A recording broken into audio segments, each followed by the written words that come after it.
Num mundo em que se multiplicam as formas de prestar culto, como saber qual é a igreja certa? Será que isso existe biblicamente falando? Sim, existe.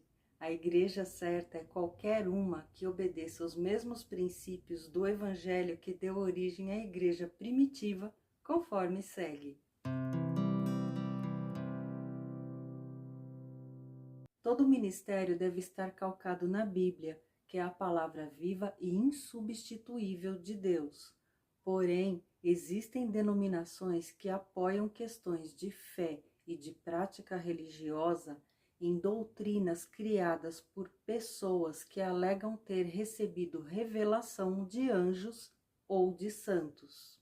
Tem várias seitas e doutrinas que surgiram a partir das tais revelações, e as pessoas acreditam que essas coisas procedem de Deus porque não conhecem a Bíblia. Creia você ou não, o demônio é um ser capaz de interagir com a gente, e seu truque mais antigo é se fantasiar de anjo para enganar as pessoas. Foi assim que surgiram os Mormons, foi assim que começou o kardecismo e é assim com várias seitas e doutrinas que existem por aí.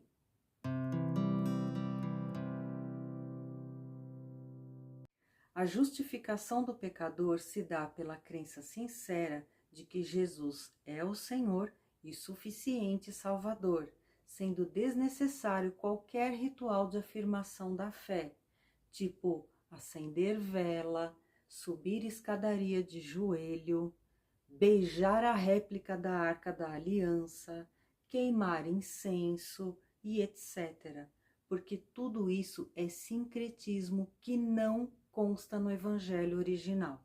Jesus instituiu apenas 4 rituais de fé: a oração e o jejum, que ele também praticava, o batismo por imersão nas águas, ao qual ele também se submeteu, e a ceia do Senhor, representada pelo pão e vinho que ele compartilhou com os apóstolos na véspera da crucificação.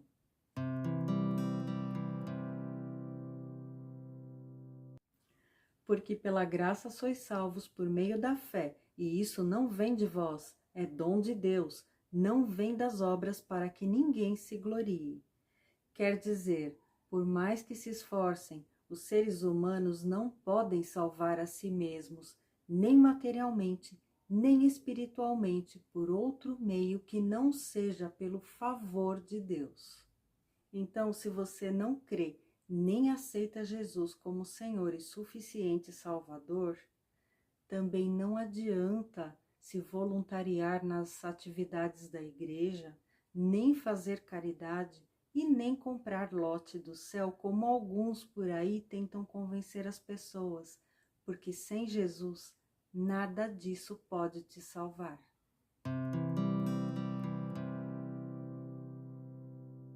Cristo é o único mediador entre os homens e Deus.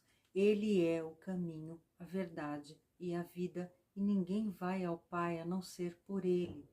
Jesus foi santificado e glorificado pelo poder supremo de Deus. Ele é uma parte da Santíssima Trindade e não um reles mortal que foi santificado e canonizado por outros seres humanos conforme seus interesses. Foi Cristo quem criou a igreja e não o contrário, e ele não santificou, nem deu ordem para santificar a mais ninguém.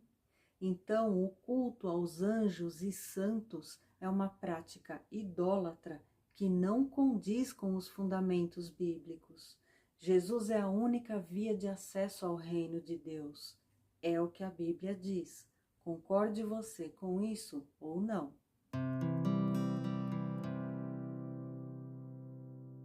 Não somos dignos de aclamação nenhuma e devemos toda a honra e glória ao Senhor.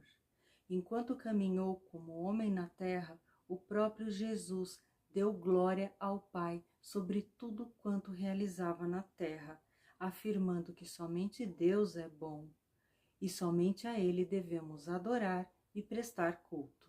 Mas existem umas igrejas estilizadas por aí, onde cada culto é um show repleto de atrações, sendo que a estrela principal é o pastor e não Jesus.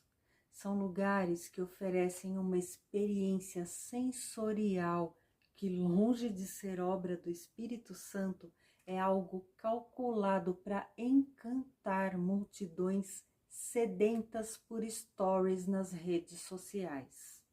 Tem denominação que se preocupa, inclusive, em tornar todo o ambiente de culto em um cenário instagramável, a fim de satisfazer a necessidade de ostentação desse público, para o qual o nome do Senhor acaba reduzido a um hashtag na postagem e olhe lá. Sobre esse tipo de lugar está escrito que larga é a porta que conduz à perdição. O apóstolo Paulo detalhou o modelo ideal de igreja em sua primeira carta aos Coríntios. Então, qualquer que seja a denominação, ela precisa estar em conformidade com esses critérios já ordenados no Evangelho do Senhor. Embora não exista instituição perfeita na Terra, observando esses pontos já dá para evitar uns 90% de engano. Como essa seita, por exemplo, que convenceu um grupo de pessoas a fazer um retiro espiritual durante 10 dias em uma casa na região do Amazonas, com a promessa do arrebatamento para o último dia dos pais. E o povo cai feito pato numa dessa, porque nunca leu a Bíblia. O Senhor sabia que essas coisas aconteceriam no tempo do fim. Por isso ele deixou o seu evangelho para a gente se instruir. Congregar é uma boa prática, desde que a igreja esteja alinhada com a palavra de Deus, que é para a gente não cair na boca do lobo, ao invés de seguir o único e verdadeiro bom pastor, que é o Senhor Jesus.